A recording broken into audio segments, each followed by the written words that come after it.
കോൺഗ്രസിനെ നയിക്കുന്നത് ജമാഅത്ത് ഇസ്ലാമിയാണെന്ന് മുൻ മന്ത്രി എ.കെ. ബാലൻ. പാലക്കാട് മാധ്യമങ്ങളെ കണ്ട് സംസാരിക്കുകയായിരുന്നു ബാലൻ.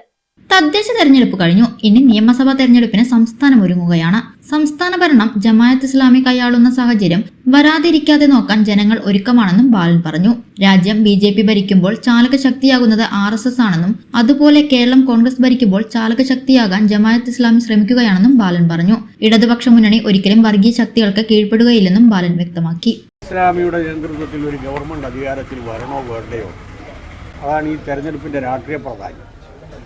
ഇന്ത്യ രാജ്യത്താണെങ്കിൽ BJP ആണ് ഭരിക്കുന്നത് എങ്കിൽ പോലും RSS ആണ് അതിൻ്റെ പിന്നിലുള്ള ചാലകശക്തി. അതുപോലെ തന്നെ കേരളത്തിൽ UDF ആണ് അധികാരത്തിൽ വരാൻ പോകുന്നതെങ്കിൽ അതിനെ നിയന്ത്രിക്കുന്നത് ജമാഅത്തായിരിക്കും. അതാണ് ഈ തെരഞ്ഞെടുപ്പിൻ്റെ ഏറ്റവും പ്രധാനപ്പെട്ട മർമ്മപ്രധാനമായ രാഷ്ട്രീയ വശം. അത് നല്ല രൂപത്തിൽ കേരളത്തിലെ ജനങ്ങൾ മനസ്സിലാക്കിയിട്ടുണ്ട്.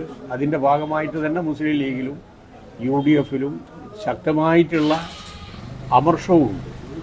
മുസ്ലിം സമുദായത്തിലെ പ്രധാനപ്പെട്ട മതസംഘടനകളെല്ലാം UDFൻ്റെ ഈ അവിശുദ്ധ കൂട്ടുകെട്ടിനെതിരായി ശക്തമായി പ്രതികരിക്കുകയും ചെയ്തിട്ടുണ്ട്. അതുകൊണ്ട് കേരളത്തിലെ UDFൻ്റെ ശവപ്പറമ്പാകാൻ പോകുന്ന ഒരു തെരഞ്ഞെടുപ്പായിരിക്കും ഈ തദ്ദേശ സ്വയംഭരണ സ്ഥാപനങ്ങളിലേക്കുള്ള തെരഞ്ഞെടുപ്പും അതിന് ശേഷമുള്ള നമ്മുടെ നിയമസഭയിലേക്കുള്ള തെരഞ്ഞെടുപ്പ്. അന്ന് ഞാനത് പറഞ്ഞു, ബഹുമാനപ്പെട്ട മുഖ്യമന്ത്രിയും പറഞ്ഞു, ഞങ്ങൾ ഇടതുപക്ഷ ജനാധിപത്യ മുന്നണി ഒരിക്കലും ഈ വർഗീയ ഭീകരവാദ പ്രസ്ഥാനങ്ങളുമായി ബന്ധപ്പെട്ടുകൊണ്ട് രാഷ്ട്രീയമായി ഒളിഞ്ഞോ തെളിഞ്ഞോ ഒരു മുന്നണി ഉണ്ടാക്കിയിട്ടില്ല, ഒരു അഡ്ജസ്റ്റ്മെന്റും ഉണ്ടാക്കിയിട്ടില്ല. അതിൽ ശക്തമായിട്ട് സംഘടനാപരമായ പരിശോധന നടത്തും. അത് നിങ്ങളോട് പറയേണ്ടതില്ലല്ലോ. നടത്തും എന്ന് പറഞ്ഞാൽ നടത്തും.